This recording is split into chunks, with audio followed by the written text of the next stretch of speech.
Assalamualaikum warahmatullahi wabarakatuh. My name is Widya Ningsih, a student majoring in English Education Department, Tarbiyah and Teaching Faculty, Alauddin State Islamic University of Makassar. I made this video to fulfill my final assignment in Curriculum and Material Development course. On this video, I will explain about preliminary phase, making decision on need analysis, how to decide the participants, the information required in need analysis, the instrument to do the need analysis, gathering information in need analysis, how to distribute the questionnaire, process of the data, present the data, analyze the data of need analysis, using the information in need analysis, formulating need inventory, formulating goals and objectives, and development phase, selecting and organizing course contents, how to select the major topics and determine the order of the topics, planning course structure or designing syllabus, and developing the teaching materials, how to write a lesson plan, determine the organizational structure of the teaching materials, reviewing and validating the teaching materials, and the last is review phase about teaching instructional materials, how to decide the instructional materials to be presented, to determine the procedure in teaching the instructional materials, evaluating learning outcomes, how to decide the use of formative or summative evaluation, how to find out students' reaction or attitudes, measuring what the students have learned, finding out teacher behavior, showing the result of the evaluation. Preliminary phase. Participant. This refers to people who are involved in the needs analysis as source of information. The main condition that the participants must possess is that they are clearly aware of the information required in the needs analysis. In other words, they must exactly know the required information. So participants may be identified as the first students or the target group.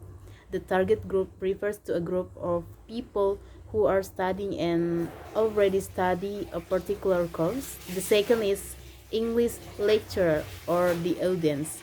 The audience refers to a group of people who teach and see how the target group is studying a particular course.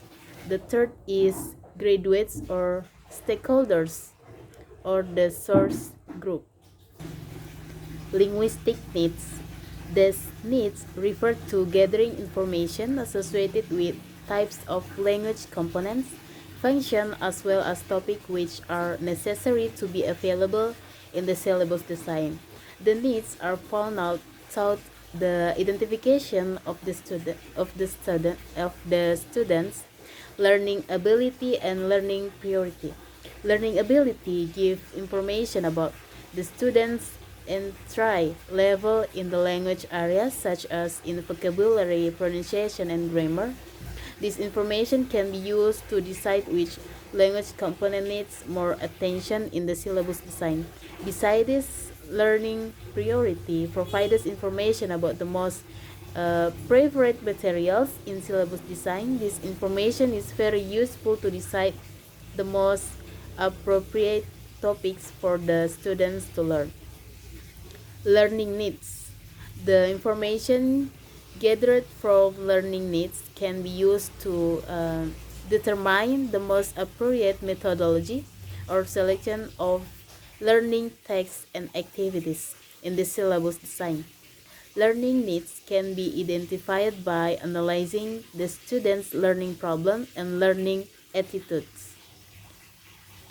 Learning problem give information about the problems that the learners are facing in learning a subject. From the information, teachers are required helping their students to reduce the effect of the identified problems and to maximize their learning efforts by selecting the most appropriate approach, method, and strategies in teaching as the possible solution to overcome the problems. In addition, learning attitude provides information about how well the students like studying in a program, and to get the types of information, then questionnaires need to be made first. In making the questionnaires, there are three underlying principles to consider, that are the structure of the questionnaire, the theoretical foundation needed to be adapted in deciding questions and possible answers in the questionnaires, and the types of questions to be included in the questionnaire. The second step is gathering information of the needs analysis. In gathering information step, the process of collecting data is taking place.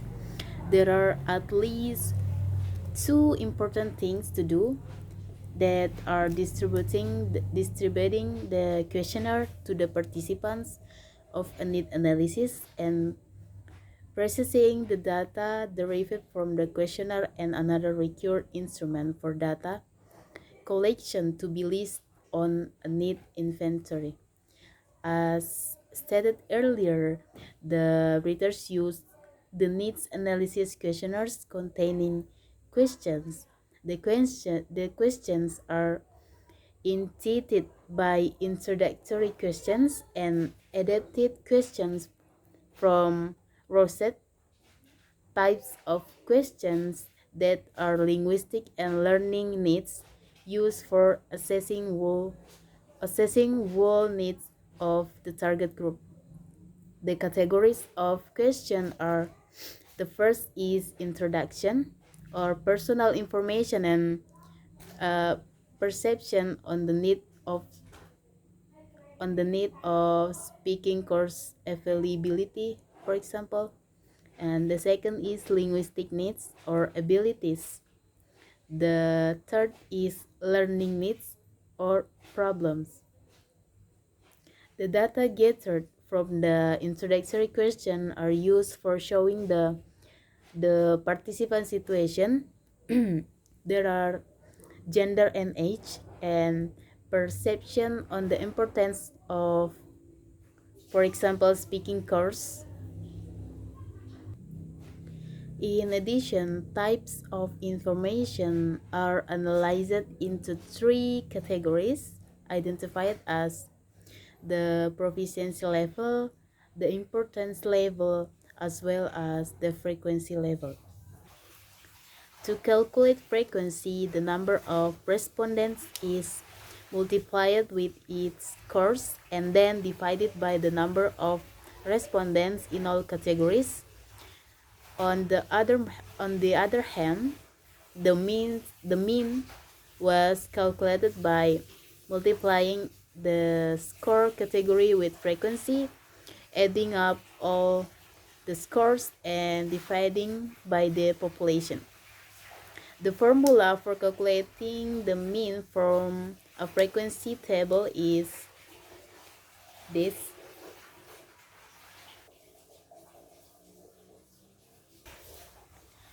The third step is using the information in need analysis. Reviewing needs inventory from the learning needs. The students' learning needs in this study were identified by analyzing the students' learning problems and learning attitudes. The students' learning problems were described based on the analysis of the respondents' perceptions, or the students, the lecturers, and the graduates on the obstacle to the students' learning. Based on the analysis of the respondents' perceptions on the students' learning problems, it is found that the students' learning difficulties can apparently stem from many cases.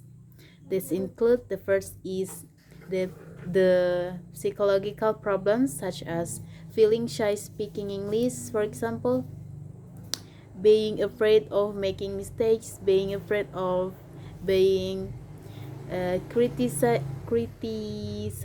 by teachers and other students due to their mistakes. The second is the mother tongue interference problems, like using the native language when they should speak English in the classroom activities most of the time. The third is the problem of insufficient knowledge insufficient knowledge of the topic, like having not enough information and vocabulary to talk about the topics being discussed.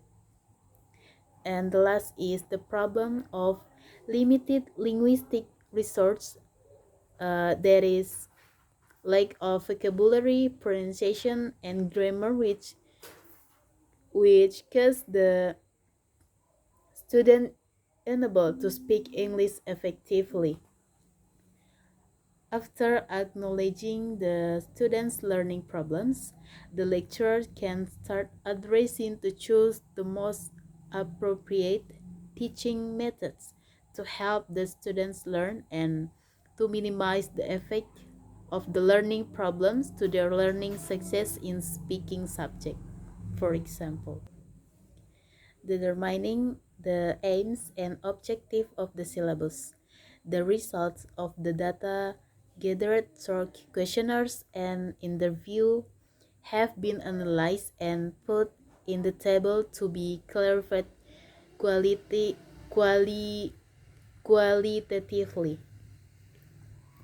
And in syllabus design context, the terms aims or goals refer to general statements or signposts reflecting the underlying ideology of the curriculum. Richards suggests the aims have four main purposes.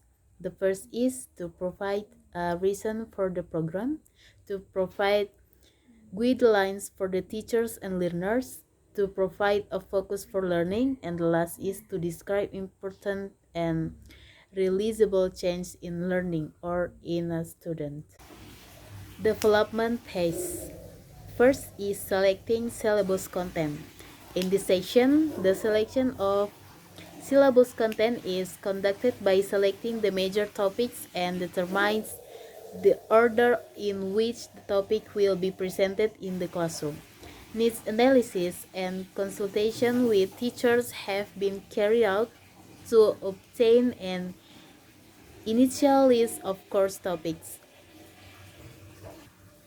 As research states that information gathered during needs analysis contributes to the planning of course content, as do additional ideas from other researchers such as available literature on the topic, published material on the topics, review similar courses offered elsewhere, review tests or exams in the area, analysis of the students' problems, consultation with teachers familiar with the topics, as well as consultation with specialists in the area.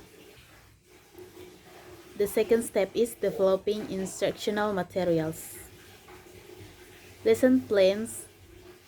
As the matter of fact, a lesson plan in a language program functions to identify the learning destination and to mark out the route. It is an aid for a teacher to plan his teaching strategies effectively. Therefore, a well-prepared teacher should write down the details of each activity in the form of lesson plans, which will guide the interaction between the teacher and students in implementing how detailed a lesson plan needs to be. Brown proposes six essential elements of a lesson plan should be, namely, the first is goals, the second is objective, the third is materials and equipments, procedure, evaluation, and the last is extra class work. Determining a plan for teaching will keep both teacher and learners focused on where they are going, how they are going to go there, to get there and what to achieve when they arrive. Instructional materials. The instructional materials in this section are developed based on the need analysis results which have previously been transformed into syllabus and lesson plans. The organizational structure of the instructional materials for this study are planned by units in which each unit represents a topic and consists of 3 lessons. The lessons are identified as Lesson A, Skill Getting, Lesson B, Skill Using, and Lesson C is Review. The last steps of development phase is reviewing and validating the teaching materials. It was carried by giving an instrument employed to review the elements of the teaching materials that are contents, language components, activities, as well as supplementary materials. Contents refer to the subject or topics covered in the teaching materials, and language components is phonology, morphology, syntax, semantics, and pragmatics. Activities may be defined as action of a learning process which are done for achieving some particular purpose. And supplementary materials refers to instruments or media which are added to support and improve teaching activities. Review phase.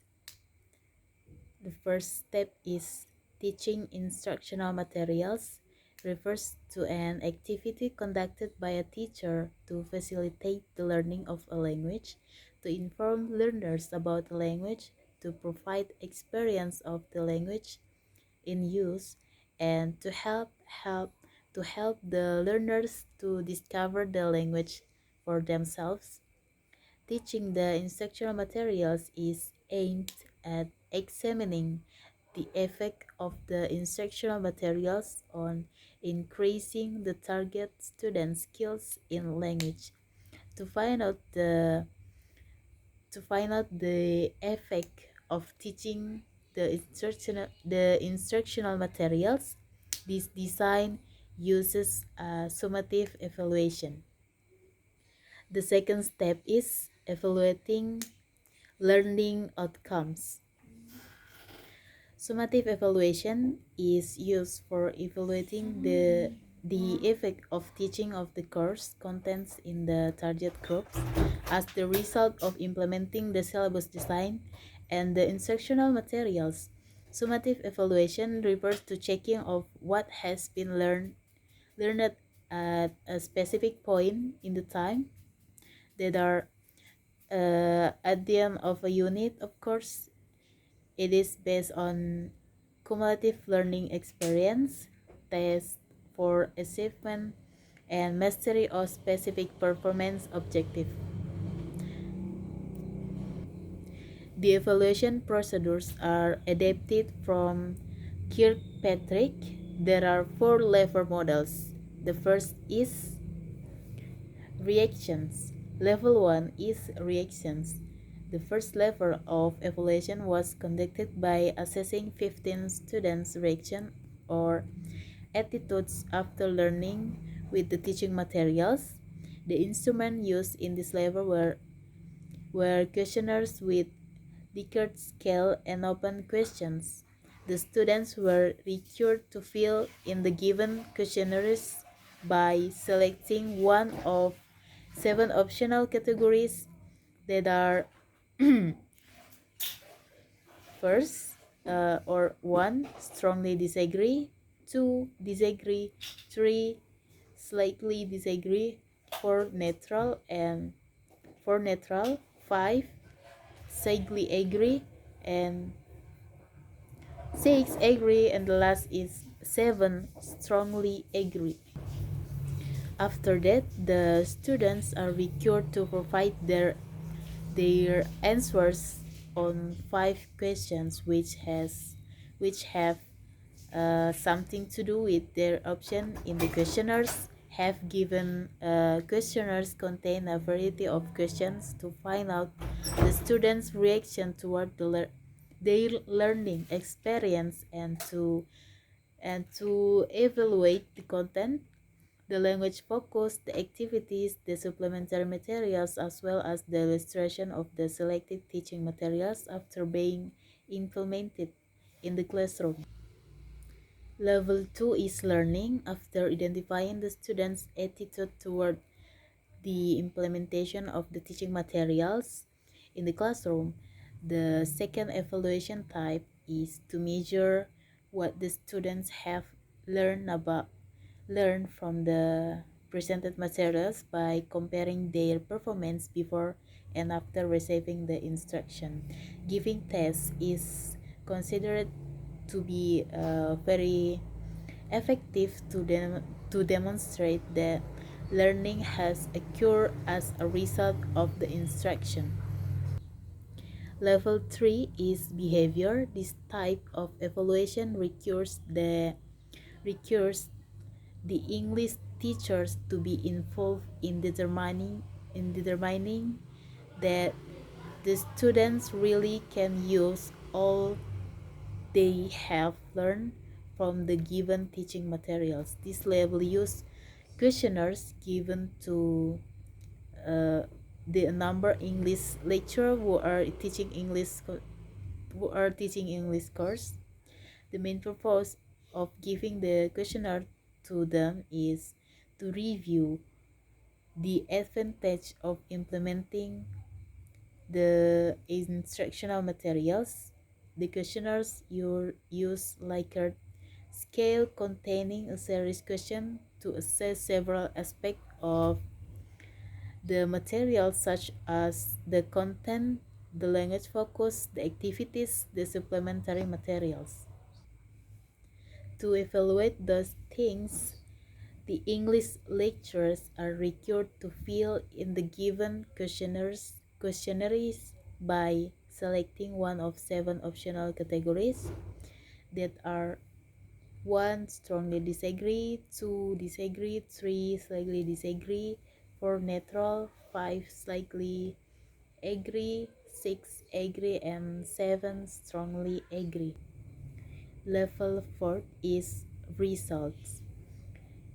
The 3 previous types of evaluation have given an illustration about the effectiveness of implementing the communicative competence-based syllabus design. This has been measured in 2 aspects.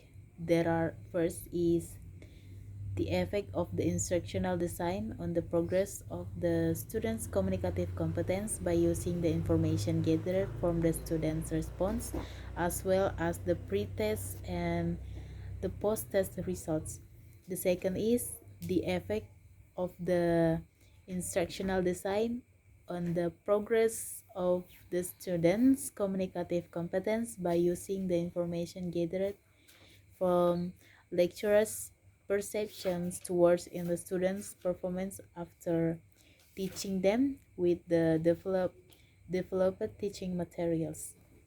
I think that's all about my explanation about curriculum and instrument curriculum and instructional development. The first is preliminary pass. First step is making decision on need analysis. Second step is gathering information in need analysis. And the third step is using the information in need analysis. Development phase. Step 1 is uh, first step is selecting and organizing course contents. Second step is developing the teaching materials, and the last step is reviewing and validating the teaching materials. Review phase. The first step is teaching instructional materials. Second step is evaluating learning outcomes, and the last step is summative evaluation. And I would like to say many thanks to my lecturer Dr. Kaharuddin SIPM Home as a lecturer in the Curriculum and Material Development course, who has given me a lot of knowledge so that I can finish this video, as well as my friends at PBIB who have helped in gathering reference in the making of this video. Walau muafiq ila aqwamit thoriq. Assalamualaikum warahmatullahi wabarakatuh.